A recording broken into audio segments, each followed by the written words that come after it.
nàng băng thế chiêm tu đinh mi và đăng sừng ăn lâu nàng long na xie đốt mi phơi hương na cút ra cất chân lo cất trăng lên chung ma bố mình nàng cha zum tlak in kan nung lai tôn nạc dia dài phai bu in kan lâu tri lai chân sung tiếng in lao phép mi đốt nạc hết kan lên tri lai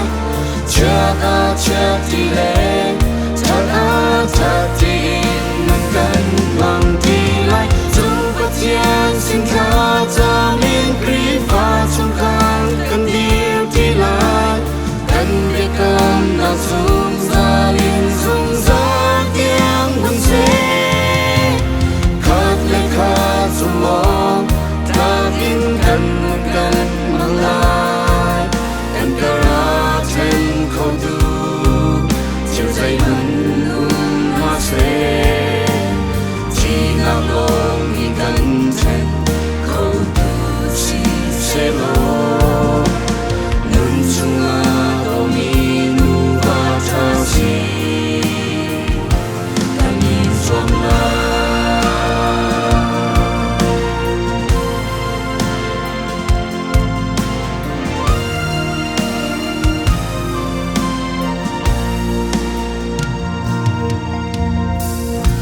chân mi bet mi cất lo cho sung bi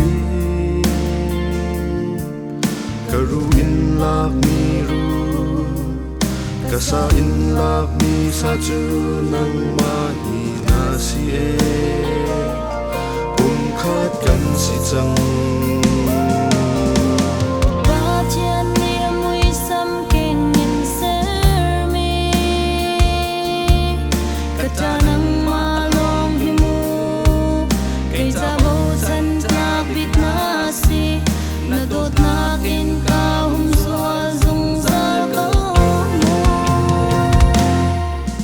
chân sung tiếng in lao phép mi đốt nạc hết kan lên ti lai cha ta cha ti lên cha ta cha ti in kan mang ti lai trong bất thiên xin khá cha min kri pha chung khang kan điêu ti lai kan biết cam nào rung ra in rung ra tiếng buồn xế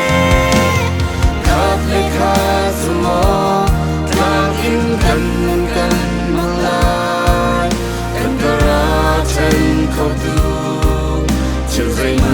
mừng hoa xế chỉ nào lòng đi cần trên khâu tu chỉ sẽ lo nun chung ma lo mi nu va cha si ani trong la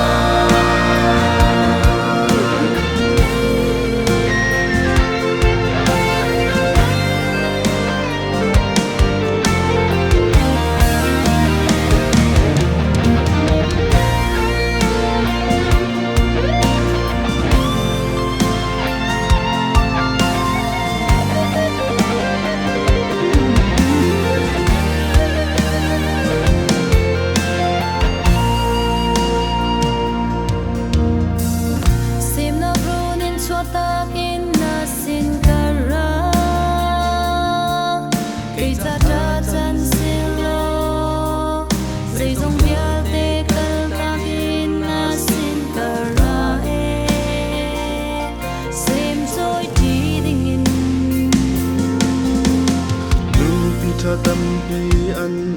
cô na in nang mani na lon di na oi pa ti mi nung si sham lo ke cha bom tu cha ke si pya zum za mo chân sung tiếng in lao phép mi đốt nạc hết kan lên ti lai cha ta cha ti lên cha ta cha ti in kan mang ti lai trong bất thiên xin khá cha min kri pha chung khang kan điêu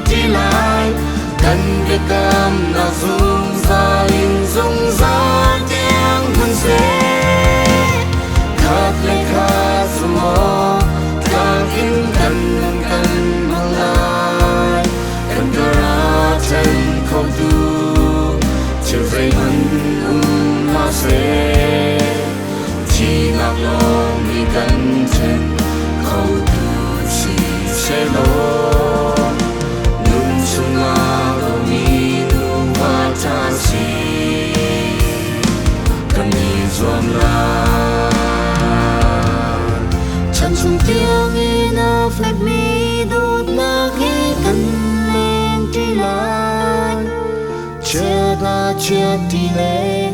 thật thật đi in gần bằng đi lăng chung bất thiên xin tha cho miền kri và chung